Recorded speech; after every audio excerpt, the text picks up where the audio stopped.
بسم اللہ الرحمن الرحیم۔ شروع کرتا ہوں اللہ کے پاک نام سے جو بہت بڑا مہربان نہایت رحم والا ہے۔ دوستوں، بہنوں، بھائیوں، بزرگوں، السلام علیکم۔ اللہ تعالیٰ کے فضل و کرم سے آج ہم بیان نمبر 22 کو شروع کر رہے ہیں، اور یہ بیان کیا جائے گا اس میں کہ قرآن پاک اللہ تعالیٰ کی راہ میں خرچ کرنے والے کی تعریف کیوں کرتا ہے۔ تو بہنوں، بھائیوں، بزرگوں، دوستوں، ہمارا مقصد قرآن پاک اور سنت رسول سے سیکھنا اور سکھانا ہے، احکام کو سمجھنا، تاریخ پر غور کرنا اور الہی رہنمائی سے مسائل کا حل تلاش کرنا ہے۔ اللہ تعالیٰ اس بیان کو مفید اور تمام دلوں کے لیے نور کا ذریعہ بنا دے۔ قرآن پاک بار بار اللہ تعالیٰ کی راہ میں خرچ کرنے کی فضیلت کو اجاگر کرتا ہے، لیکن سورہ توبہ خاص طور پر اس پر زور دیتی ہے۔ یہ سورہ امت مسلمہ کے لیے آزمائشوں کے وقت نازل ہوئی، خاص طور پر جنگ تبوک کے اس آس پاس، جب اللہ تعالیٰ کے رسول صلی اللہ علیہ وسلم نے مومنین سے اسلام کے دفاع کے لیے اپنی دولت اور طاقت کا حصہ ڈالنے کی دعوت دی۔ یہ سختی، مشقت اور دھمکیوں کا ذریعہ زمانہ تھا، اور اس طرح اہل ایمان کے اخلاص کا امتحان تھا۔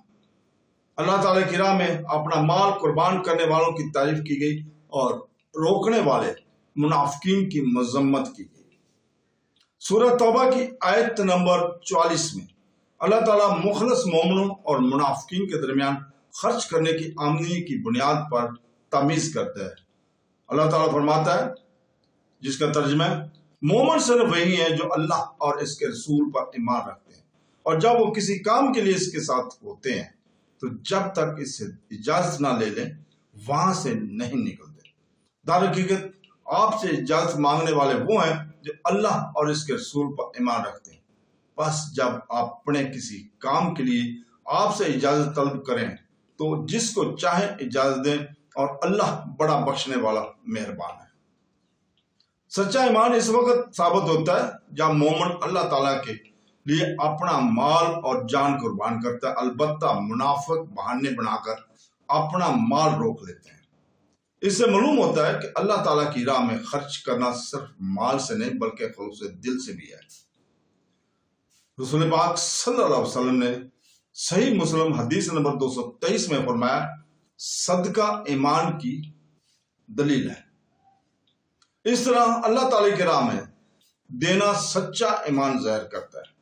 اللہ تعالیٰ نے سورہ توبہ کی آیت نمبر 103 میں حکم دیا ہے کہ طہارت کے لیے مومنین سے صدقہ جمع کرو، ان کے مال میں سے صدقہ نے جس سے تو ان کو پاک کرے اور ان میں اضافہ کرے اور ان پر درود بھیجے، بے شک آپ کی دعا ان کے لیے تسلی ہے اور اللہ سننے والا جاننے والا ہے۔ اس آیت سے معلوم ہوتا ہے کہ اللہ تعالیٰ کی راہ میں خرچ کرنا مال کو حرص، خود غرضی اور حرام عناصر سے پاک کرنا ہے، نیز روح کو مادی چیزوں سے نگاہ سے پاک کرنا ہے۔ یہ دولت کا برکت کا ذریعہ بناتا ہے۔ آپ صلی اللہ علیہ وسلم نے صحیح مسلم حدیث نمبر 2588 میں اس طہارت کی وضاحت یوں فرمائی ہے کہ صدقہ سے مال کبھی کم نہیں ہوتا بلکہ بڑھتا ہے اور بڑھتا ہے بڑھتا ہے۔ اس طرح اللہ تعالیٰ کی رضا کے لیے خرچ کرنے سے دنیا اور آخرت دونوں میں برکت ہوتی ہے۔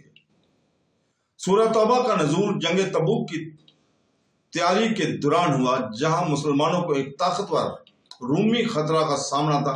مالی امداد کی فوری ضرورت تھی۔ بعض صحابہ جیسے کہ عثمان بن عفان رضی اللہ تعالیٰ عنہ نے بہت زیادہ مال دیا، جبکہ بعض نے جو کچھ ان کے پاس تھا اس میں سے بہت کم دیا۔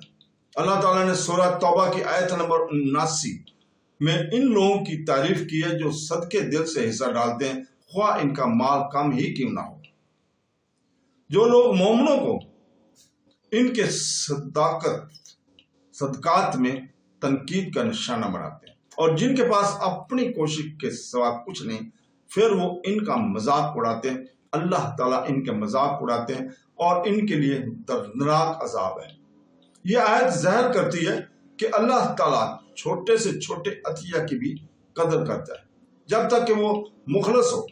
اللہ تعالیٰ کے راستے کی حمایت، خواہ دفاع، تعلیم یا اسلام کے فلاح کے لیے مالی امداد کے ذریعے ایک قابل احترام عمل ہے۔